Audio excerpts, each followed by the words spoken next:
sont partis d'Nsangalubangu, ils ont traversé la Loubi, traversé Mbujimaï, etc. Ils sont venus s'installer. Ils ont chassé les Bakétés qui étaient ici et les Babini. Ils se sont installés ici. Les Loulois eux-mêmes, on les appelait les Bapemba. C'était les Bakétés qui les appelaient Bapemba, puisqu'ils avaient l'habitude de se frotter le kaolin, etc. Mais ça, c'est après qu'ils prendront le nom Loulois.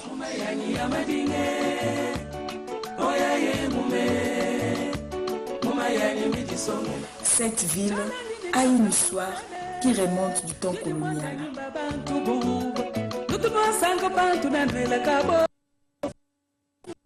Malandi est fondée par Huisman et Boogslag en 1884. Ces deux-là sont arrivés, puisque les premiers qui sont arrivés ici, les Allemands, c'était Paul Podge, Hermann, qui sont arrivés chez Kalamba. Paul Podge, Kalamba, Mukene, a été aussi là pour raffermir son pouvoir.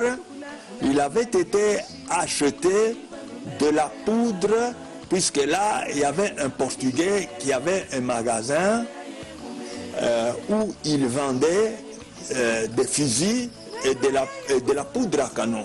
Alors, Mukene Kalamba était parti là.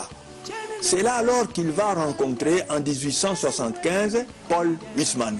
Il l'invite à venir ici au Kasaï. Celui-ci lui dit non, je retourne d'abord chez nous, je reviendrai au Kasaï. Nous sommes en 1875. Et Huisman est allé en Europe, arrivé là, il voit le roi Léopold II qui lui donne de l'argent pour revenir ici. À son retour, Podge était resté à Kalamba ici, mais en 1883, il va retourner en Europe. Mais en partant, il devait passer par l'Angola. C'est là où il sera malade. Pendant ce temps, Huisman retournait accompagné de Boogslag. Ils arrivent à Luanda. Ils trouvent Paul malade qui est mort là le 17 mars 1884. Il l'enterre, il passe.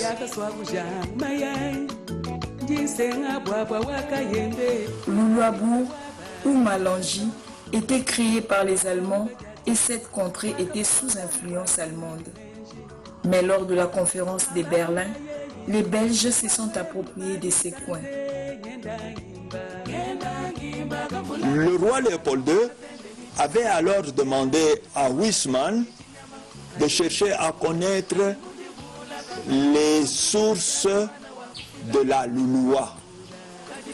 Alors quand il est venu ici, il a vu qu'il y avait un endroit qui lui plaisait, etc.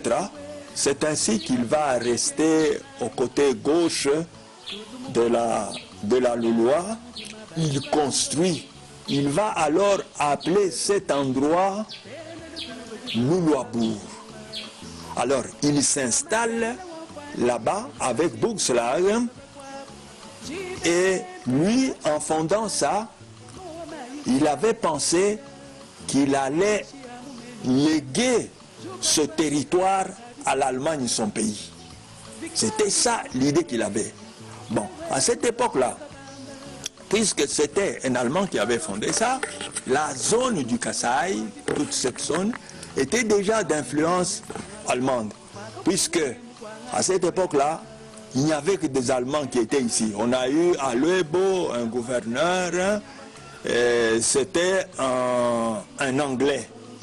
Bon. Mais alors quand ils ont fondé ça, lui, Huisman, a appelé Louloabourg. Mais les Akwambana dont il était accompagné, dont il était entouré, qui avaient transporté ses mâles, etc., avec lesquels il était venu, on les appelle les Bimbadi.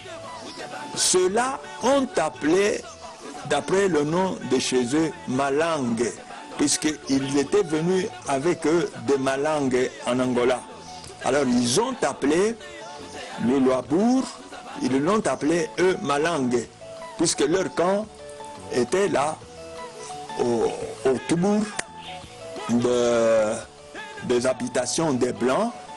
Alors on a appelé ça le Louabour et on appelait ça Malangue.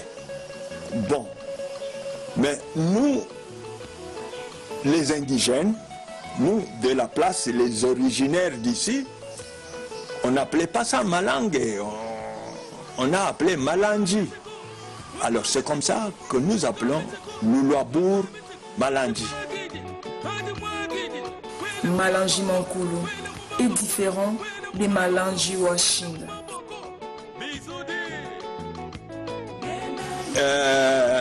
Aux environs de 1920, on construit le chemin de fer de Port-Franqui à l'Étoile du Congo, puisqu'à cette époque-là, le Lubumbashi s'appelait Étoile du Congo. On devait, partout où l'on passait, on faisait comme ça un signe et on pouvait construire une station. On avait fait ici, à Kananga, quelque part là, une station que l'on a appelée Lulua Gare, qui s'est développée. C'était devenu une grande agglomération. Alors, en 1828, le roi Albert est venu pour l'inauguration de ce chemin de fer. Il devait partir à Lubumbashi. Il est passé par ici, puisqu'il avait appris comment les écoles étaient nées ici, comment la mission était belle et était construite. Ils sont arrivés ici en 1928. Ils ont même invité Monseigneur de Clerc à aller les accompagner à Lubumbashi. Ils sont partis avec lui à Lubumbashi pour l'inauguration du chemin de fer. Bon, en 1932, toute l'administration de Louabour est partie à Luluagar, qui s'était déjà développé très fort. C'est à ce moment-là que Luluagar était devenu Louabour. Alors, on s'est mis à parler de Malandi Makulu que nous avons et de Malandi Wanshinga. Malandi Makulu, ça signifie le vieux Malandi. Ça signifie l'ancien Malandi. C'est celui qui avait été fondé en 1884. C'est ça, Louabour, l'ancien Louabour. Alors, que l'on va transférer en 1932 à Loulouagar. Alors, ce Loulouagar devenu Malandi, on l'a appelé Malandi Wanshinga parce que il y a eu les fils électriques qui devaient traverser la ville. Il y avait le téléphone et partout où passait la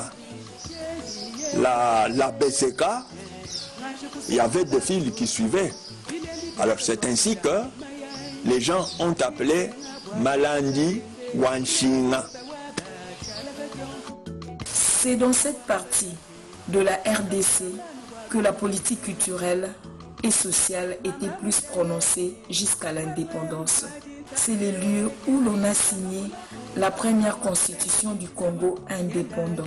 Autrefois, Louabour ou Malangi Mankoulou était vivable, mais aujourd'hui, Malangi Mankoulou n'existe que de nom. On ne parvient pas à se situer sur le tombe des explorateurs qui ont marqué l'histoire des Malangi Mankoulou. L'ancienne Malangi se retrouve sous des broussailles.